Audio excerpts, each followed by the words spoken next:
자, 미국 증시 마감 동향부터 살펴보도록 하겠습니다. 클로징 벨 나옵니다. 장해진 앵커 3대 지수가 또다시 큰 폭의 상승을 기록한 채 마감이 됐죠. 네, 맞습니다. 뉴욕 증시가 현지 시간 26일 일제히 상승 마감했습니다.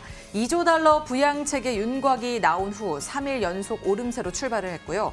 방금 전 마감한 다우지수의 경우 3거래일간 20% 넘게 급등을 했는데요. 이는 1931년 10월 이후로 펼친 3일간의 랠리 중 최대폭입니다. 지난주 한 주 미국의 실업보험 청구자 수가 328만 명을 넘어서 역대 최고치를 기록을 했는데요. 전주보다 300만 명 급증해 시장 예상치를 2배 웃돌았습니다. 이를 두고 스티브 무누신 재무장관은 큰 문제가 아니라면서 2조 달러 부양책이 법안으로 제정되는 즉시 은행에 입금하겠다고 전했습니다.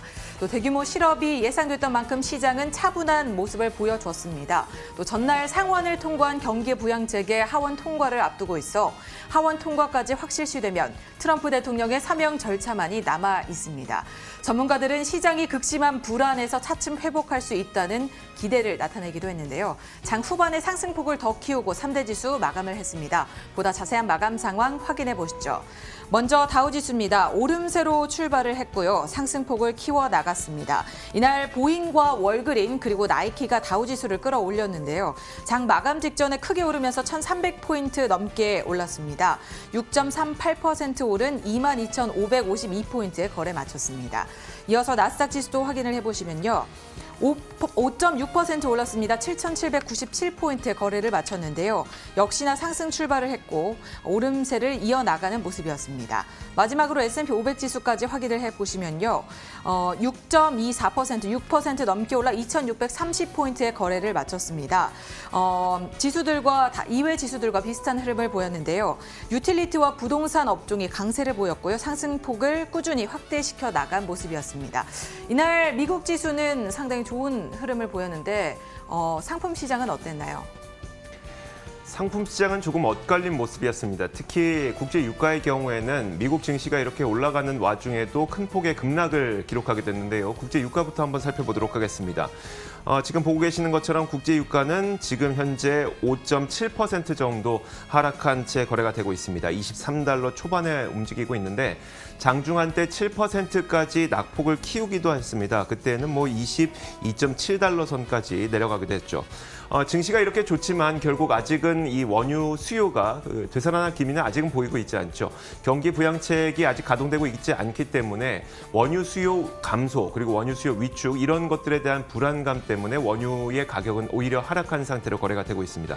또 한 가지가 아직까지도 계속 러시아와 사우디의 치킨 게임이 끝나고 있는 것이 아니라 생산량을 계속 늘리고 있는 상태이다 보니 원유는 아직 돌아설 기미를 못 보이고 있습니다. 말씀드렸던 것처럼 현재 국제유가 WTI 가격이 23달러 초반에서 거래가 되고 있습니다. 자, 금값도 한번 보도록 할 텐데요. 금값은 또다시 반등하는 움직임이 나타났습니다. 0.8% 오른 채 거래가 되고 있고요. 이 고용이 악화된 것이 지난 밤 사이에 확인이 됐죠. 그러다 보니까 경기 부양책을 조금 더 강하게 쓸 수 있을 것이라는 기대감이 금값 상승을 이끌었다는 분석이 나오고 있습니다. 지난 밤 사이에는 금값이 조금 올라서 1,646.9달러에 거래를 마쳤습니다.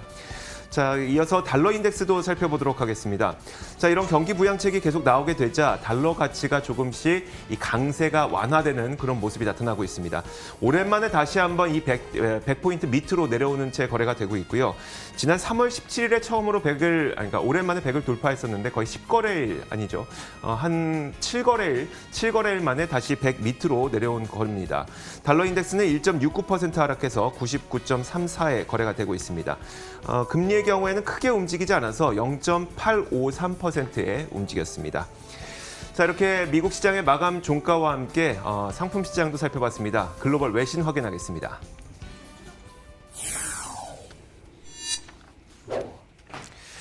자, 지난 밤 사이에도 참 다양한 소식들이 있었는데요. 먼저 장혜진 앵커가 첫 번째 소식 전해주시죠. 네, 먼저 연준 의장의 발언을 한번 들고 와봤습니다. 이날 연준 의장은 We may well be recession. 이미 미국이 경기 침체에 진입해 있다고 말을 했는데요.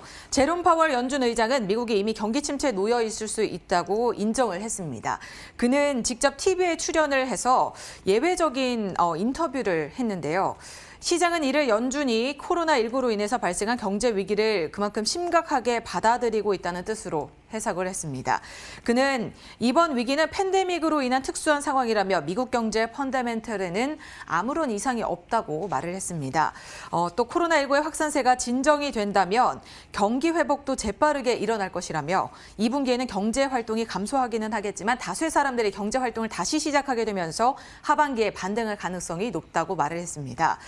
이어 연준은 추가 조치를 위한 탄약이, 즉 경기 부양을 위한 통화정책 수단이 아직까지도 남아있고 준비되어 있다고 말을 했는데요.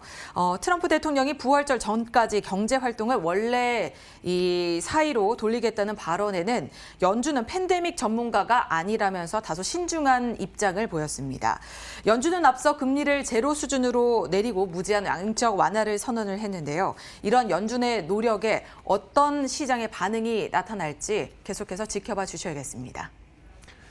자, 지난 밤 사이에 우리가 기다리던 미국 주간 실업보험 청구 건수가 발표됐습니다. 많은 분들이 예상하고 걱정했던 것처럼 엄청난 폭증이 일어났습니다. 그럼 다시 말하자면 코로나19로 인해서 대량 실직 사태가 발생을 했다는 것인데요. 실제 숫자를 한번 살펴보도록 하겠습니다.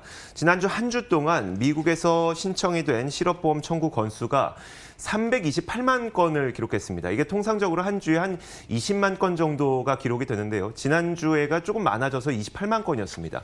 그런데 갑자기 한 주 만에 328만 건 증가했다는 것은 거의 평소에 비해서 15배 넘게 이 실업보험 청구 건수가 증가를 했다는 겁니다.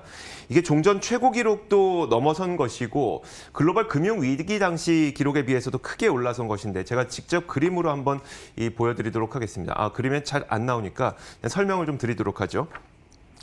종전 최고 기록이 1982년 69만 5천 건이었습니다. 그리고 글로벌 금융위기 당시에도 굉장히 큰 해고 사태가 있었는데 그 당시에도 한 주간 가장 크게 기록했던 것이 66만 5천 건이었었는데 지금은 328만 건이라고 하니까 굉장히 높은 그 수치인 것 맞죠?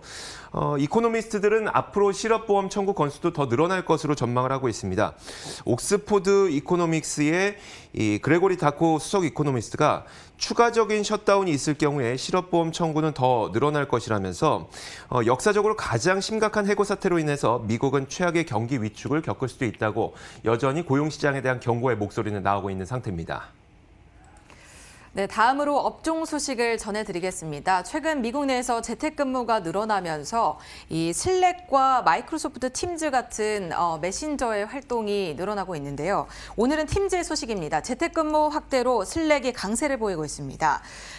이용자 수가 급증했기 때문인데요. 슬랙의 CEO 스튜어트 버터필드는 트위터를 통해서 사용자가 증가하는 그 모멘텀과 관련해 업데이트된 소식을 전했습니다. 슬랙의 동시 접속자 수가 월요일만 해도 1,200만 명이었는데 수요일에는 50만 명 더 늘어 1,250만 명을 기록을 했다고 전했습니다. 코로나19의 영향으로 집에서 근무를 하면서 슬랙의 이용자가 굉장히 많이 는 탓인데요. 이로 인해서 슬랙의 마감 상황을 보면요. 10% 가까이 오른 모습을 보실 수 있겠습니다.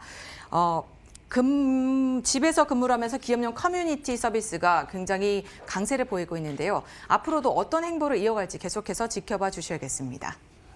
저도 비슷한 종목 뉴스를 한 가지 들고 왔는데 요즘 그 코로나19로 인해서 재택근무가 트렌드가 되고 있는 상태죠. 그러다 보니까 방금 들었던 그 슬랙과 마찬가지로 줌 비디오 커뮤니케이션이라고 하는 화상회의 관련 기업이 있습니다. 그런데 미국 증권거래위원회에서 줌 비디오 커뮤니케이션이 아니라 줌 테크놀로지라고 하는 기업의 거래를 중단시켰습니다. 어떤 사연이 있었는지 한번 살펴보도록 하죠.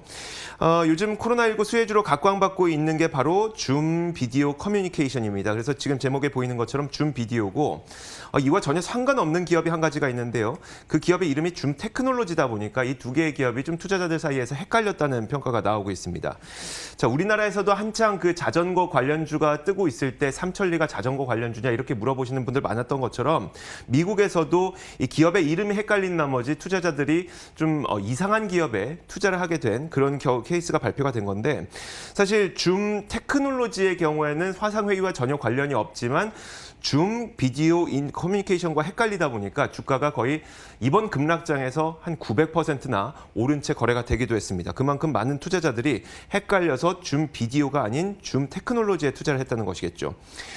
그러다 보니까 이제 그 증권거래위원회에서는 이 줌 비디오 커뮤니케이션이 아니라 줌 테크놀로지의 거래를 중단시켰습니다. 그냥 단순히 거래를 중단시킨 것은 아니고요. 이 기업이 워낙 정보 공개도 불투명하게 하고 2015년부터 그런 행태가 이어져 오다 보니까 거래를 중단시킨 겁니다. 자, 여러분들께서도 만약에 화상회의와 관련된 관심이 있으시다면 줌 비디오 커뮤니케이션을 검색하셔서 투자하시는 게 좋을 것 같습니다. 자, 이렇게 외신까지 살펴봤습니다.